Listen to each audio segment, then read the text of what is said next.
Today on the Stay-at-Home Chef, I'm showing you how to make a foolproof pie crust. Making pie crust doesn't have to be complicated. Today I'm showing you everything you need to know to make a perfectly flaky pie crust. To start, you'll need 2½ cups of all-purpose flour, 2 tablespoons of sugar, and 1 teaspoon of salt.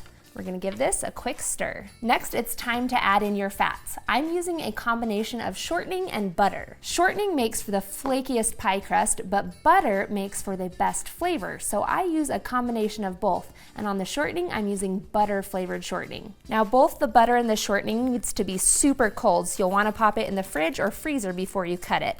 I'm gonna dice it into little pieces. You'll need 3/4 cup total of unsalted butter that's cold and cubed. Then for the shortening, I'm just gonna take a knife and plop out little bits of that cold shortening that I've had in the freezer for about 20 minutes. Next, you'll grab a pastry cutter and cut all of that butter and shortening in with the flour. Just rock the pastry cutter back and forth. You can also do this in a food processor, and I'll include those instructions on my website. The idea is to cut the fat into little tiny pieces, and we're gonna keep on going until this mixture resembles a coarse meal or sand. The idea is that you don't want to end up with any large chunks of butter or shortening. Next, you'll need 1/2 cup of cold water, but if you want the best, flakiest, foolproof pie crust, you'll want to replace half of that water with vodka. When you add water to flour, gluten starts to form, but if you replace half of it with vodka, vodka does not interact with gluten in the same way. Alcohol doesn't form the same sort of gluten, so you're able to roll and re-roll your pie crust without having to worry that it'll become tough and chewy. You could also use other high-proof alcohols like bourbon or brandy if it suits your pie.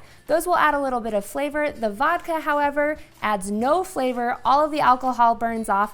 It just leaves you with a flaky crust. I've got my super cold mixture of vodka and water, and I'm gonna pour it in 1 tablespoon at a time and slowly work in and stir all that liquid in with our pie crust dough. As you get towards the end here, the dough will slowly just start coming together so that if you press it, it'll stick together. And at that point, I'm gonna turn this out onto a clean countertop and gently press this together into a dough ball. And before you get too far into this recipe makes 2 pie crusts, so you'll want to divide it in half and form each one into its own ball as it just barely sticks together. Then place each dough ball onto a piece of plastic wrap and flatten it into a circular disc. Then we'll wrap it up tightly with plastic wrap.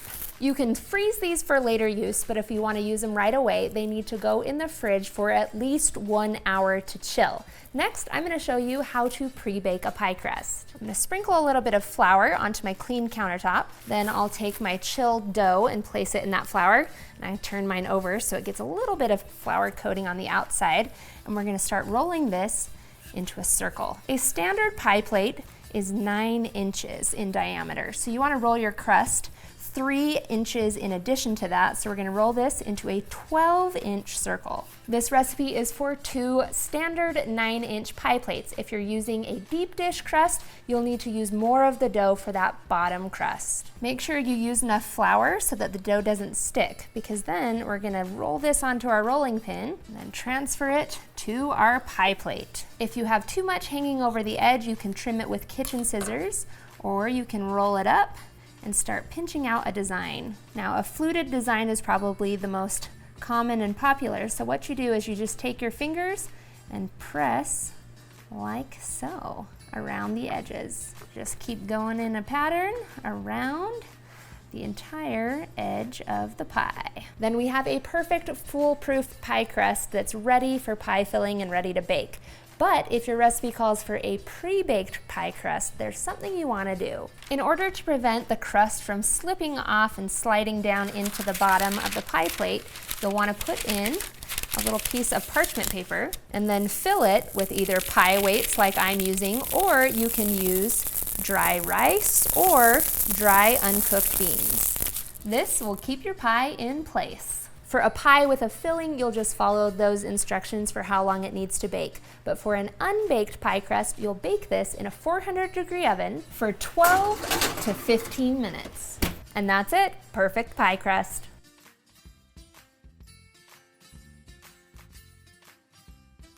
Thanks for watching. You can find the full written recipe in the video description. Be sure to subscribe, like, and follow, and check out the rest of my videos where you can find hundreds of restaurant quality recipes you can easily make at home. See you later.